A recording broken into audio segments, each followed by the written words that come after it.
Imagine a man robs a bank in broad daylight, his face uncovered. The police quickly find him, but when they show him the surveillance photos, he's shocked. "I smeared my face with lemon juice," he exclaims, genuinely believing it made him invisible to cameras, like invisible ink. He even tested it at home, taking a Polaroid of himself, and likely due to poor film or an incorrect angle, his face didn't appear in the picture.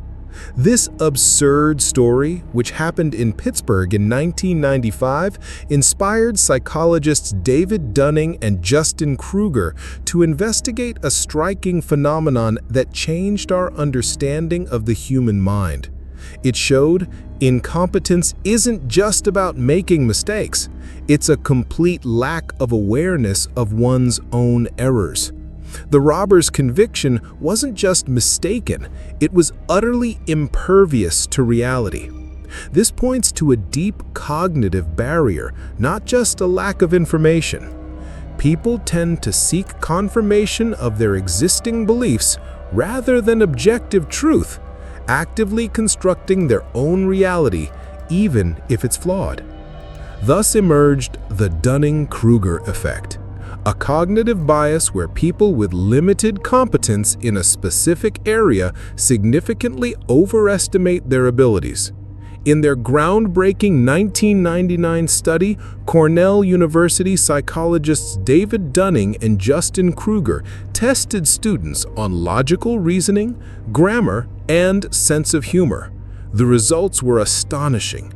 Participants whose scores were in the bottom quartile, like at the 12th percentile, dramatically overestimated their performance and abilities, rating themselves on average at the 62nd percentile. This phenomenon was dubbed the double burden, or the double curse.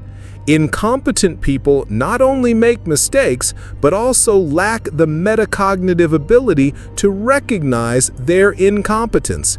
Metacognition, or the ability to think about thinking, turns out to be the missing link. The problem isn't just that someone is bad at something, but that they are bad at recognizing that they are bad at something. This is why simply pointing out a mistake often doesn't work. The person lacks the internal system to accurately process such feedback. Interestingly, while the least competent overestimate themselves, highly competent individuals, conversely, tend to underestimate their abilities. Experts, aware of the vastness of knowledge, often assume that others find things as easy as they do. This false consensus effect for experts means society misses out on their potential contributions, as the most capable may shy away from public exposure, while the least capable push persistently forward. Why does our brain trick us like this? At the core of the Dunning-Kruger effect is a deficit in metacognition, the ability to accurately assess one's own knowledge and cognitive abilities. This deficiency is compounded by other cognitive biases that subtly influence our perceptions. One is illusory superiority, or the above-average effect, where people overestimate their qualities and abilities compared to others. This is a general human tendency to perceive ourselves in a positive light. The Dunning-Kruger effect is a specific instance of illusory superiority manifesting when performing tasks that require a low skill level. Often, people confuse familiarity with a topic or task with true mastery, believing that prolonged exposure to an area automatically equates to high competence. This distorted perception is reinforced by resistance to feedback. Individuals affected by the Dunning-Kruger effect often disregard constructive criticism, thereby solidifying their erroneous self-perceptions. Another bias is the anchoring effect, where people set an initial benchmark for their performance in their minds and then fail to update it with new, relevant information about their knowledge and abilities. Finally, the difference between intuitive and analytical thinking plays a role. Those who rely on intuition may lack the data to realize their intuition is flawed, unlike analytical thinkers who are aware of the possibility of error. The combination of metacognitive deficit and illusory superiority creates a self-sustaining bubble of confidence. If a person doesn't see their mistakes and naturally considers themselves better than average, they are unlikely to seek or accept corrective feedback. This is not merely a random error, but a systematic cognitive bias actively preventing self-correction. This also explains the danger of a little knowledge. People don't exhibit overconfidence when they know absolutely nothing in their first surgery lesson, but become so when they know just enough to feel competent without realizing the vast amount they still don't know. This explains why a novice driver might be overconfident, but someone who has never driven isn't. But why do we, the observers, so often fall for the overconfidence of incompetent people? Our brains are hardwired for quick decisions, and confidence is often perceived as a reliable indicator of competence. In most situations, confidence does correlate with competence, and this mental shortcut has served us well throughout evolution. However, in complex modern environments, this shortcut becomes a vulnerability. We tend to believe those who speak louder and more confidently, regardless of the validity of their words. Charismatic leaders, for example, possess a magnetic presence. Their persuasive speeches and compelling visions can override rational judgment. We gravitate towards individuals who display high self-assurance, make bold claims, and discuss grand plans. This is the charisma trap. The halo effect also plays a role, where a person's strength in one area, charisma or problem-solving skills, positively influences the perception of their other abilities, even entirely unrelated ones. We use mental shortcuts, or heuristics, to avoid excessive deliberation, leading to unquestioning acceptance of a leader's view or conformity to our group's opinion. In uncertain times, people crave stability and predictability, making them prone to supporting leaders who offer clear, confident narratives, even if based on false claims. Positive reinforcement from social circles further solidifies loyalty. We may feel obligated to follow suit to avoid social rejection.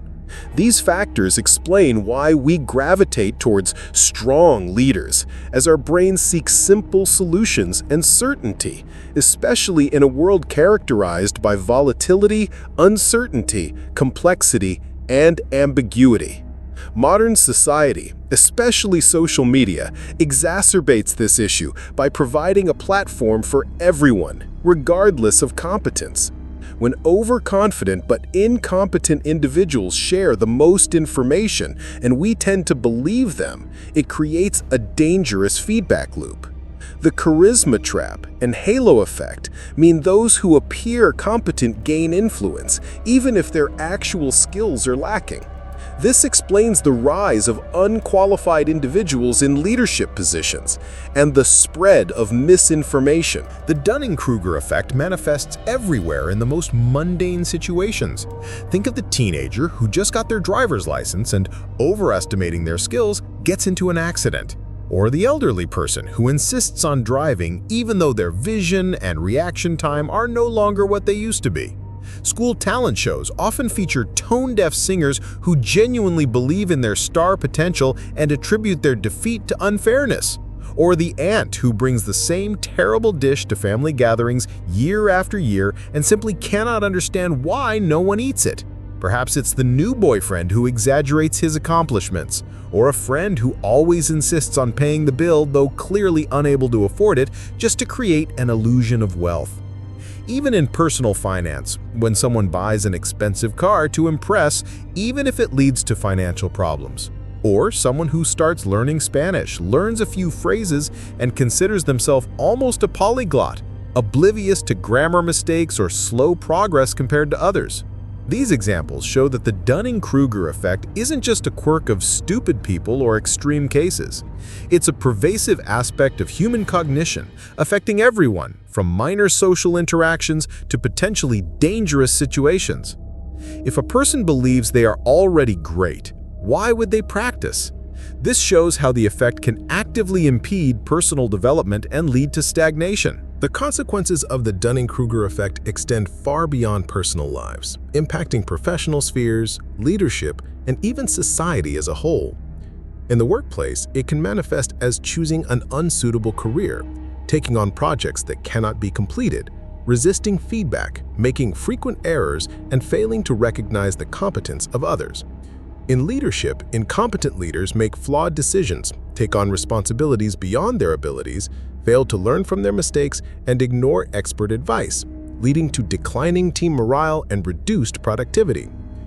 We've seen this in high-profile failures like the Fire Festival, where the organizers' lack of experience led to disaster, or Theranos, where Elizabeth Holmes's charisma masked her company's complete failure. When the Dunning-Kruger effect manifests in leadership, the consequences scale dramatically, moving from individual errors to organizational failures and societal harm. This highlights that the effect isn't just a personal quirk, but a systemic vulnerability, especially in hierarchical structures where confidence is often rewarded more than proven competence. In politics, people share opinions as facts on social media, resist counterarguments, spread misinformation, and are unwilling to listen to experts. This directly impacts public health, where people who struggle to distinguish fake news from real news often don't realize their limitations and are most likely to spread misinformation, for example, regarding vaccine skepticism. The spread of misinformation, fueled by confident but ignorant voices, actively undermines public trust in experts and factual information. This creates a society where facts are subjective and consensus is hard to achieve, impacting critically important areas such as public health and political stability. Interestingly, there's a flip side to the coin: imposter syndrome. This is a cognitive bias where people, despite their achievements and competence, constantly doubt their abilities, feel like frauds, and fear exposure. If the Dunning-Kruger effect is overconfidence, imposter syndrome is underconfidence. Both are cognitive biases related to self-assessment and self-perception, and both can lead to negative outcomes, with people often unaware they are experiencing them. Imposter syndrome can cause talented individuals to miss opportunities or undervalue their contributions. Presenting imposter syndrome immediately after the Dunning-Kruger effect demonstrates that the problem isn't just that stupid people are overconfident, but a broader human issue with accurate self-assessment.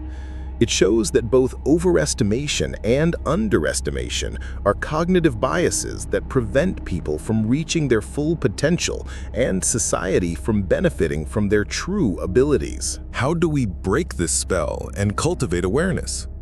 For individuals, self-reflection and self-awareness are crucial. It is essential to actively seek and accept feedback and constructive criticism from others. Continuous learning and a growth mindset are key.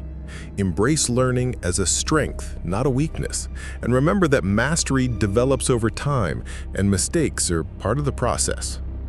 It's important to objectively assess yourself, comparing current performance to previous, not just to peers, and breaking down large goals into specific subtasks. Seeking out qualified mentors and experts who can provide formal training and objective feedback is also highly valuable. And of course, recognizing your own limitations. No one can be an expert in everything. For organizations, strategies include using objective skill assessments, such as tests, quizzes, simulations, and competency-based evaluations to gain a true understanding of skill levels. It's necessary to encourage self-reflection and feedback loops by implementing, for example, peer feedback and 360-degree reviews.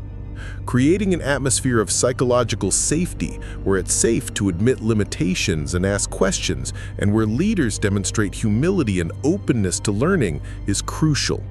And of course, making learning a continuous process through micro-learning, on-the-job training, and mentorship programs. Since the core problem is a lack of self-awareness, the solution must largely come from external sources. Objective assessments and consistent constructive feedback are vital because they provide external reality checks that a person's internal mechanisms cannot. These strategies, taken together, point to the need for developing intellectual humility. This is not merely personal growth, it's about building more effective teams, better leaders, and a more informed society.